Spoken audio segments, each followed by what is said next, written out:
अस्सलाम वालेकुम dear students, हम logical reasoning Saturday test QCA के फुल कोर्स का डिस्कशन करते हैं। सैटरडे टेस्ट 12 जून 2021 उसके लॉजिकल रीजनिंग के क्वेश्चंस डिस्कस कर रहे हैं। तो स्टार्ट लेते हैं। पहला question 201, question number is 201। The amount U has to be distributed among A, B and C such that A gets double of B while C gets half of A। Question ये है कि total amount जो है, total amount U है, इसको distribute करना है तीन बंदों में, A में, B में और C में।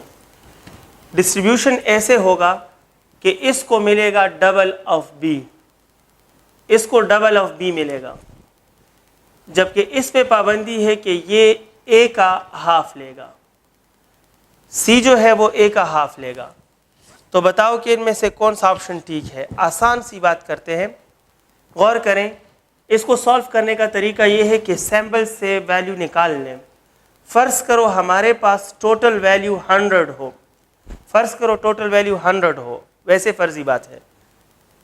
तो 100 को आप 3 पार्ट्स में स्प्लिट कर लें, A, B और C में। इस तरह स्प्लिट करें कि ये इसके डबल हो और दूसरी शर्त कि ये इसके हाफ हो।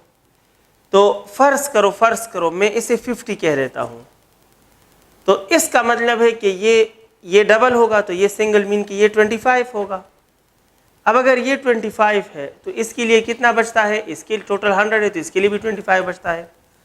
कहना क्या चाहता हूँ कि अगर A B के डबल हो, अगर C A के हाफ हो, तो इससे हमें पता चला कि ये तब हो सकता है जब B और C आपस में इक्वल हो। तो इस इंफॉर्मेशन से हमें ये पता चला कि A डबल ऑफ B है, लेकिन B और C मस्ट बी इक्वल हो, क्योंकि C जो है वो हाफ ऑफ A है, हाफ ऑफ A है। इससे पता चला कि B और C आपस में इक्वल होंगे। कहते हैं कि इन ऑप्शन में कौन सा ऑप्शन ठीक है। ऑप्शन ए हमारे पास है A is equal to B minus C। Option B हमारे पास है A plus C is equal to B। Option C हमारे पास है A is equal to B plus C। Option D हमारे पास है A plus C is equal to B। Option D में माइनस नहीं, ये प्लस है। A plus C is equal to B। कौन सा ऑप्शन ठीक है। थोड़ी देर पहले मैंने आपके लिए स्प्लिटिंग की कि टोटल वैल्यू फ़र्ज़ करो 100 है, तो शराइत के मुताबिक अगर A 50 होगा तो B 25 होगा और C भी 25, यानी A B के डबल है और C A के हाफ है। और देखो B और C भी आपस में इक्वल आ रहे हैं। लॉजिक सिंपल ये है कि आप सैम्पल से अच्छा है उनको कोई वैल्यू दे दो, तो वैल्यू से वो कंडीशन इजीली अप्लाई हो सकते हैं। अब अप्लाई करो एक एक ऑप्शन पर। अगर ये बात ठीक हो तो देखो A 50 है, B 25 और C 20, लेकिन 25 माइनस 25 से तो 50 नहीं आ रहा। इट मीन ऑप्शन ए गलत है। ऑप्शन बी देखें, A हमारे पास 50 है, A plus C is equal to B। A 50 है, C 25 है, B 25 है, तो ये इसकी इक्वल नहीं है, तो ऑप्शन बी भी गलत है। ऑप्शन सी ट्राई करें तो A is equal to B plus C। A जो है वो 50 है, B 25 है, C 25 है और 50 is equal to sum of 25 and 25। इसका मतलब है कि ऑप्शन सी ठीक है। ऑप्शन डी में यहाँ आपके पास माइनस आया है but it is actually plus, और A प्लस C में पुट करें तो ये गलत होगा। क्वेश्चन नंबर 2 देखें, लॉजिक रीजनिंग में क्वेश्चन नंबर 2। कामरान का जो फादर है वो X का ग्रैंड फादर है, but X is not the son of Kamran. कहते हैं कि कामरान है, कामरान का फादर है, लेकिन ये फादर दरअसल ग्रैंड फादर है, ग्रैंड फादर ऑफ X है। अब बताओ कि X क्या है। कामरान का फादर ग्रैंड फादर है X का, कामरान का फादर ग्रैंड फादर है X का। तो बताओ कि X क्या है, जबकि शर्त ये रखा है कि X कामरान का सन नहीं है, X is not the son of Kamran. तो पॉसिबिलिटी क्या है ज़्यादातर स्टूडेंट इसमें ऑप्शन ले लेंगे, ऑप्शन बी ले लेंगे, must be daughter of Kamran, क्योंकि जब एक्स कामरान का सन नहीं है, इसके बावजूद कामरान का फादर एक्स का ग्रैंडफादर है, तो एक्स आपके जहन में दो पॉसिबिलिटी आएंगी कि या कामरान का सन होगा या कामरान की डॉटर होगी। तो जब आपने कहा कि सन तो नहीं है तो फिर आप डॉटर ऑप्ट करोगे, लेकिन आप भूल जाते हो यहाँ पर कि ग्रैंडफादर एक्स का ग्रैंडफादर और रिश्ते से भी बन सकता है। मतलब यह है कि कामरान के भाई का बेटा हो, कामरान के भाई की बेटी हो, तो इट मीन के must be daughter of Kamran ज़रूरी नहीं है। वो एक्स जो है वो कामरान की बेटी के बजाय कामरान के भाई की बेटी भी हो सकती है, कामरान के भाई का बेटा भी हो सकता है। तो इट मीन मस्ट की वजह से ये ऑप्शन गलत है, and hence the correct answer is none of these. Question number 2 में ऑप्शन डी आता है। क्वेश्चन नंबर 3 इसमें है कि टेबल पूरा करें। इस टेबल में किस जगह पर, इस क्वेश्चन मार्क वाली जगह पे क्या आता है? नथिंग, 1 2 3, 1 2, इधर भी है 3, यहाँ इधर 2 लिखा गया है, इधर कुछ भी नहीं, इधर कुछ भी नहीं, इधर क्वेश्चन मार्क है, हमने बताना है। इधर भी कुछ नहीं, इधर भी कुछ नहीं, इधर भी कुछ नहीं, इधर भी कुछ नहीं, यहाँ 18 लिखा है। तो इस तरह के क्वेश्चन सॉल्व करने का तरीका है कि पहली वैल्यू से कोई रूल जज करो, कोई अंदाज़ा लगाओ अपनी तरफ से, ऐसा अंदाज़ा लगाओ जिससे यहाँ वैल्यू वेरीफाई हो, फिर वो अंदाज़ा नेक्स्ट वैल्यू से कंफर्म करो और फिर अननोन वैल्यू पर अप्लाई कर लो। तो देखो 2 कैसे आ सकता है, ऐसे लगता है जैसे ऊपर और साइड वाली वैल्यूज ऐड हुए हैं, 1 और 1 ऐड करो तो 2। अगर ये अंदाज़ा ठीक होता तो फिर इधर क्या होना चाहिए, ऊपर 3 है, साइड में 3 है, तो 3 और 3 को ऐड करो तो 6 आता है। तो यहाँ तो 6 नहीं 18 है, इसका मतलब है मेरा पहला अंदाज़ा गलत है। दूसरा अंदाज़ा जहन में क्या आता है कि अगर मैं 1 का स्क्वायर ले लूँ, ऊपर जो नंबर है उसका स्क्वायर, साइड में जो नंबर है उसका स्क्वायर ले लूँ, और फिर आप इसमें ऐड करूँ 1 का स्क्वायर 1, 1 का स्क्वायर 1 और 1 + 1 2, फिलहाल तो ठीक आ रहा है। इससे चेक करूँगा 3 का स्क्वायर लेने तो 9 और 3 का स्क्वायर लेने तो 9, और 9 और 9 से क्या बनता है 18, तो वेरीफाई हो गया कि यह अंदाज़ा ठीक है। अब मैं इस पे सिलेक्ट कर सकता हूँ, यानी इस बॉक्स को फिल करने के लिए हमें ऊपर के नंबर का स्क्वायर लेना होगा जिससे 4 आ जाएगा, साइड के नंबर का स्क्वायर लेना होगा जिससे 4 आ जाएगा, और फिर 4 और 4 को ऐड करना होगा। सो यहाँ पर क्या आएगा 8, and hence the correct option is answer is 8 and option is C. Question number 4, question number 4 क्या है जनाब? क्वेश्चन नंबर 4 में है कि 1 3/2 2 5 1 3/2 5 1 3/2 और 2 5/2, बताओ कि सीक्वेंस में नेक्स्ट नंबर क्या होगा। तो देखो जज करते हैं। वैसे ही अगर मैं कहूँ 1 कैसे आया, जनरल बात कर रहा हूँ, तो 1 हमारे पास ऑड है, क्या है जनाब? ऑड है, 1 ऑड है, आगे 3 है लेकिन नीचे 2 है, तो सिर्फ ऑड लें तो ये आइडिया गलत हो गया। यानी मैं सोच रहा था सिर्फ ऑड है तो गलत, आगे इवन भी आ रहा है, ये गलत। सोचते हैं क्या करें, जहन में वैसे आ गया कि 1 है, इसके साथ 1 ऐड करो, 2 पे डिवाइड करो, तो देखो 1 + 1 2/2 1, पहला वेरीफाई हो गया।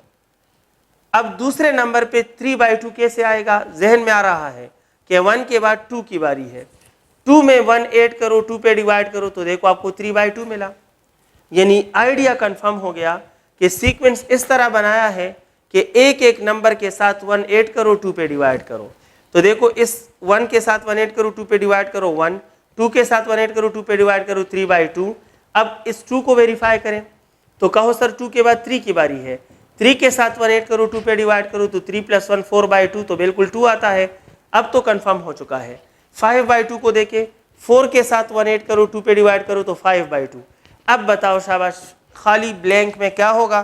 कहो सर 4 के बाद 5 की बारी है, तो यहाँ जो कुछ होगा दैट विल बी 5 + 1 / 2, यानी एक एक नंबर के साथ 1 ऐड करो, 2 पे डिवाइड करो। The answer will be 6/2, it mean it is 3। Hence the correct option is C. इसमें ऑप्शन सी आ रहा है।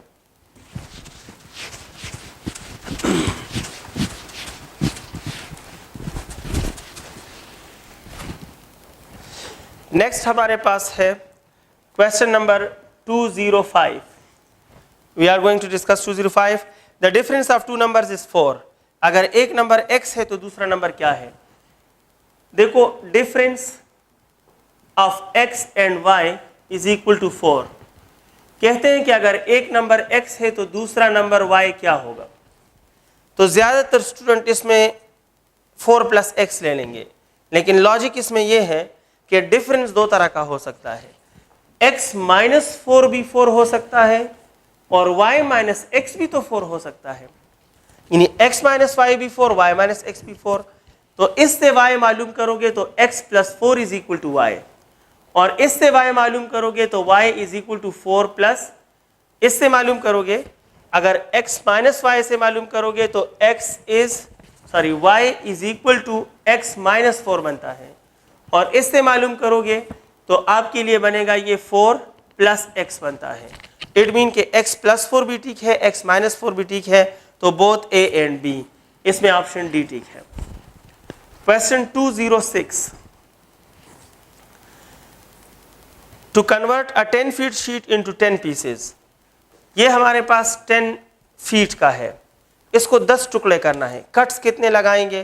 तो देखो, पहले पार्ट के लिए एक कट, दूसरे पार्ट के लिए दूसरा कट, तीसरे पार्ट के लिए तीसरा कट, चौथे पार्ट के लिए चौथा कट, पांचवें के लिए पांचवा कट, सिक्स्थ पार्ट के लिए सिक्स्थ कट, सेवंथ पार्ट के लिए सेवंथ कट, और 8 पार्ट के लिए 8 कट. अब आगे जो है एक कट से आपको 2 टुकड़े मिलेंगे. आखिर में जो पीस बचेगा उसके दरमियान में कट लगाओ तो 2 टुकड़े मिल जाएंगे. इट मीन कि टोटल हम कट लगाएंगे 9, लेकिन टुकड़े हमें मिलेंगे 10. सो एक शीट को 10 पार्ट्स में कन्वर्ट करने के लिए कट्स की तादाद 9 लगती है. It mean the correct option is option B. Question 207. अब 4 persons live in a street. 4 बंदे A, B, C और D गली में रह रहे हैं. अगर इसमें शर्त यह है कि A must be and corner. Let us suppose ये हमारे पास एक गली है, स्ट्रीट है, एक हाउस इधर है, एक हाउस इधर है, एक हाउस इधर है और एक हाउस इधर है. It's a street. इनके कंडीशन के मुताबिक ए को आखिरी कॉर्नर में रहना है. इसका मतलब है कि ये जगह तो ए के लिए है और कोई यहाँ नहीं रह सकता. नेक्स्ट जो कंडीशन है कि C must be the neighbour of D. इसका मतलब है कि जहाँ डी होगा वहाँ सी होगा, जहाँ डी होगा वहाँ सी होगा. तो ये भी कंडीशन जहन में रखो. अब तीसरी बात क्या है? While D must be in corner. D का कॉर्नर में होना लाजमी है. तो गली में एक एंड कॉर्नर वो तो इस ए ने पकड़ा, इट मीन कि ये वाला कॉर्नर डी का हो गया. अब ये वाली बात कि डी कॉर्नर में होना चाहिए और सी उसका नेबर होगा, तो डेफिनेटली सी इधर होगा. और जब सी इधर है तो 4 बंदे थे, ए इधर आ गया, डी कॉर्नर में आ गया, सी नेबर की वजह से इधर आ गया, तो ये जगह सिर्फ और सिर्फ बी की हो सकती है. तो ये तो कैलिब्रेशन स्टेटमेंट से पहले हो गया. अब बताएं then the house number of B will be. तो देखो, बी का हाउस नंबर क्या है? गली के स्टार्ट से हाउस नंबर होते हैं फर्स्ट, सेकंड, और बी का हाउस नंबर क्या बनता है? Third. It mean option C correct है. Next question 208. 20, 18, 17 नेक्स्ट नंबर क्या होगा? 20, 18, 17, what will be the next number? अब सोचो इससे ये कैसे बना. 20 से 18 तब बनता है जब उसका पहला डिजिट इससे माइनस करें. अब ये ख्याल डिटेक्ट किया, या ठीक है या गलत है, नेक्स्ट वेरीफाई करेंगे. 18 से 17 तब बनता है जब इसका फर्स्ट डिजिट इससे सेपरेट करें. तो 17 से इधर क्या बनेगा? कहो सर इसका फर्स्ट डिजिट इससे सेपरेट करो. 17 से ये फर्स्ट डिजिट सेपरेट करोगे, we will get 16, and hence the correct option is option A. Question number 209. Question number 209. Emal Khan likes fresh juice but biscuit पसंद नहीं उसको. साकिब को बिस्किट पसंद है, जूस पसंद नहीं है. अगर एमल को भूख लगी है और साकिब को प्यास लगी है तो डिस्ट्रीब्यूशन कैसी होगी? तो जनाब, ज़रूरत को पसंद नापसंद के वक्त नहीं देखा जाता.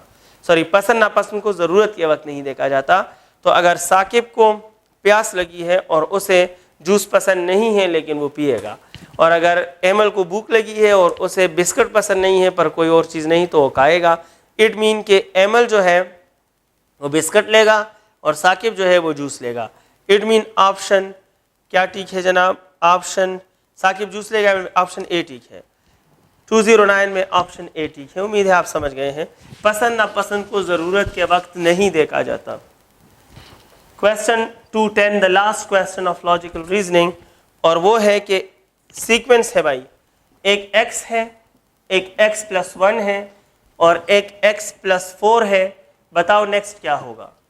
सोचते हैं कैसे बनता है। तो देखो x कैसे आता है, अगर मैं x के साथ 0 का स्क्वायर ले लूँ तो इससे x बन जाएगा। दूसरा देखिए, अगर मैं x के साथ 1 का स्क्वायर ऐड करूं तो 1 स्क्वायर 1 आता है, x प्लस 1, तो 0 स्क्वायर 1 स्क्वायर। अब नेक्स्ट बारी किसकी होगी? 2 स्क्वायर। x के साथ 2 स्क्वायर ले ले तो देखो x प्लस 4 बनता है। इट मीन खाली जगह पे किसकी बारी आ रही है? कौसर x के साथ 3 का स्क्वायर लोगे, एंड x के साथ 3 का square mean the result will be x plus 9, and hence the correct answer is option D. 10 number MCQ 210 में हमारे पास आंसर दिया रहा है। Thank you very much, wish you all the best.